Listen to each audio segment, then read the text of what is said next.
Hey everybody, my name's Seth, and today I want to talk about Neptune through the houses. This is going to be the second half, 7th house through the 12th house, and I'm going to link below the first house through the 6th house. So let's do a recap on what Neptune is. I feel like Neptune is a powerful energy that rules over a lot of nebulous, confusing things that we're actually facing right now with Neptune being in Pisces. I think it's the ideas of truth, the idea of lies, the idea of faith, the idea of spirituality, metaphysics, all those type of esoteric things and practices. I also feel like Neptune rules over lies that we believe in as truth and truth that we take in as lies, and not just it happens and circumstances call for it. It's a specific decision that we make as a culture or as a mass of people to believe in lies and to denounce truth. Just a conscious decision, things that we do, and we have to figure out why we do them. And I feel like Neptune rules over that energy as well. Neptune's energy in the 7th house is really a call for balance between the esoteric and your real life, to have that in your 7th house. It also says that there's going to be Neptune energy that's going to be either being taken from you and given to the ones that you love, or taken from the ones that you love and given to you.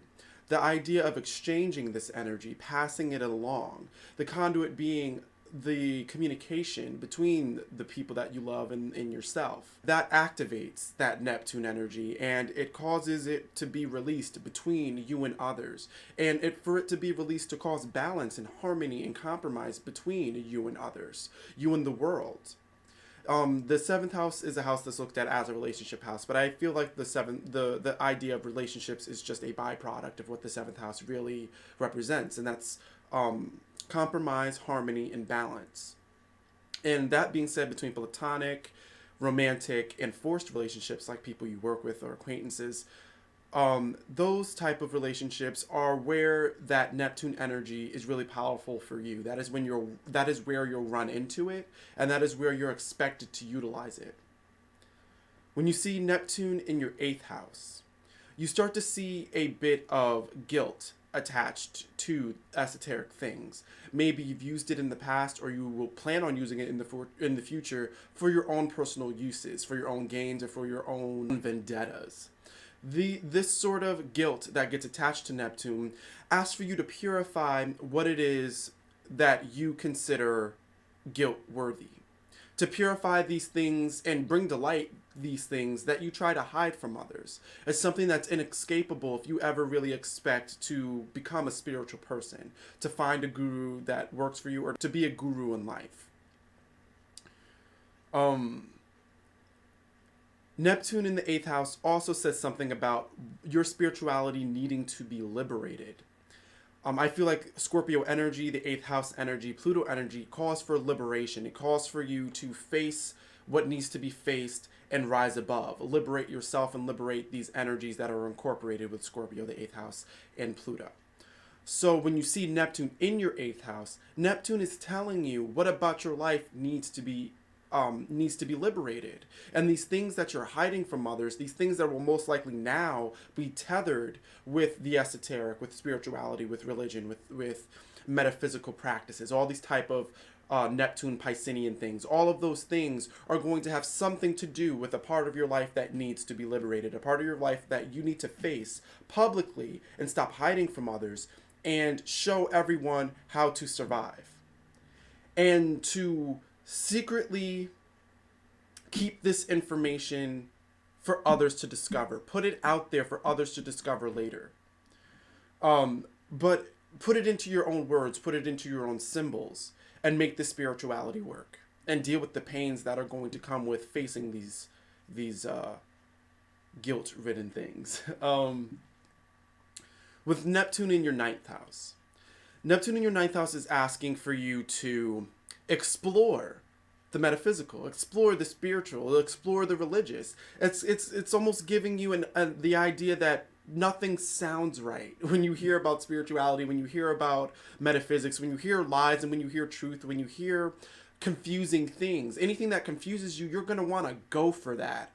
it gives you an idea that it's just not enough. There's not enough information here. There's not enough fact here. There's not enough lies here. There's always going to be a drive for you to explore more when it comes to Neptune, since it is sitting in your ninth house. So you're going to be the one who does all these things, goes out, asks these questions, explore all these ranges of emotion, explore all these ranges of enlightenment that Neptune can bring. And then at the end of the day, you'll be the one who can say, I've been there, I've done that. When people ask questions, you'll be the one who can answer them with real world answers. Like, this is what happened to me when I went through a religious liberation. This is what happened to me when I went into the dark world of the metaphysics, and I was in Germany studying on quantum physics with these people. Like, you know what I mean? Like, you're going to be the one that has that hands-on experience, because you have to go out and explore these things. Neptune in your 10th house. To have Neptune in your 10th house says something about the ideologies that Neptune can bring. What ideologies do you align yourself with? Do you feel like you resonate with? And how are you going to bring structure to those ideologies? Because once you find them and you feel like, yes, this is something that I can believe in, that means you're going to put your attention on it and want to break it down and build it up better. That energy from the 10th house is saying, I need to make this worth being attached to me. To have Neptune in your 10th house means that people are going to be putting on you how they feel about Neptune. You're now a kind of poster boy for what, or poster girl for what Neptune is supposed to be. People are going to put that on you. People are going to treat you like you're a god or a goddess. People are going to look to you and argue about what you say and what's lies and what's truth. About your brand, about your persona. These things that they say behind your back. This is all going to be wrapped around spirituality, metaphysics, religion, all that esoteric stuff, astrology as well, all of that. So to have Neptune in your 10th house means that you're going to have to cause order, bring order to all of this. To have it in your 10th house also means that the way that you bring about this message from Neptune to others and the others to Neptune, the fact that no one can control Neptune's power, the fact that we exchange it at all times throughout our lives, the way that you exchange it in the 10th house is through power. You hold your power and people hold up your power, and you give them power and hold up their power. And it's an exchange of ideas through a system. You create classes within Neptune, the enlightened and the unenlightened. How enlightened are you? Because now you're going to have to go up on these ranks. And you're going to have to lead the way and decide where these ranks are and how people are ranked by what you've done and what you've achieved. And that'll tell you the order in which all else will be discertained when it comes to this information that needs to be spread through Neptune. Or this Neptune energy that needs to be spread through information. To have Neptune in the 11th house. This means that Neptune's energy again has to do with communication, but this time it's going to be on a mass scale. When you speak to certain people, the friends that you have, this energy that's going to be activated when you speak to others is going to be the heads of these different communities. You might have friends from different communities where you just have that one friend from that group of jocks or that group of nerds from each of these different groups. Let's say make it high school style, with the easiest way to look at your 11th house.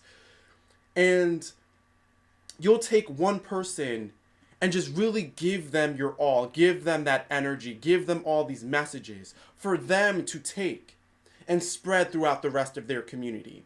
Let's say that you did that for the jocks, and then you're going to turn to the nerds and give that one person all of this energy, all of this messages. You're going to pass that on to them for them to pass it on to the rest of their community. You touch communities at a time, not just people at a time. The things that you have to say, the change that you bring, the enlightenment that is being poured through you, the way that it reaches others is through mass communication. You network and you touch communities as you activate this Neptune energy. To have Neptune in your 12th house is sort of sucky. It's not fun to have Neptune in your 12th house. Because with Neptune in your 12th house, it's very hard to be able to tell what's going on with Neptune. how are you supposed to use him? How is he using you? Because when Neptune's in any house but the 12th, you kind of see it like heat waves against the cement. You see that there's something there. Neptune's over here. I can tell because there are waves here. And this area in my life where things are not what I thought they would be. Or things are happening in a way that I can recognize because it's different from everyone else's. With Neptune in the 12th house, Neptune is exactly where he wants to be. Almost invisible. He wants to be over here. He wants to be in this place of just pure thought and pure emotion, pure esoteric being. So to have Neptune here, that means there's going to be massive messages that are going to have to reach the masses. But it's going to have to be in a unique way, which means that you're going to have to give of yourself, give of your fears, give of your insecurities. You're going to have to really give up a part of yourself to help the world. Because now Neptune's energy is on a mass scale, and you are responsible for making sure that this energy reaches a mass scale just by being yourself, just by being you. But that pressure can build up if you do not recognize Neptune sitting there at all. So to have Neptune in your 12th house means that you are going to have to give up something or everything for the good of the world. You're going to have to face a time in your life where the world is going to ask you to give up everything. And you're going to have to do it. And understand what you're doing is helping everyone. But understanding that it's not going to be easy for you. And it's not meant to be easy for you. It's not meant to be fun for you. It's meant to help. And it's meant to enlighten the world. But there's going to be a point where you are asked to give up everything.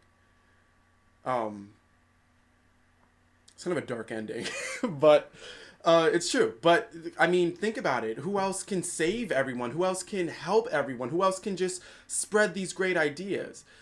And then to make it even darker, you can look at the flip side and see how you can be the person to confuse the world. Help to really charge up this idea of negative energy that Neptune can bring just as much as positive, because he's the conjoining of both.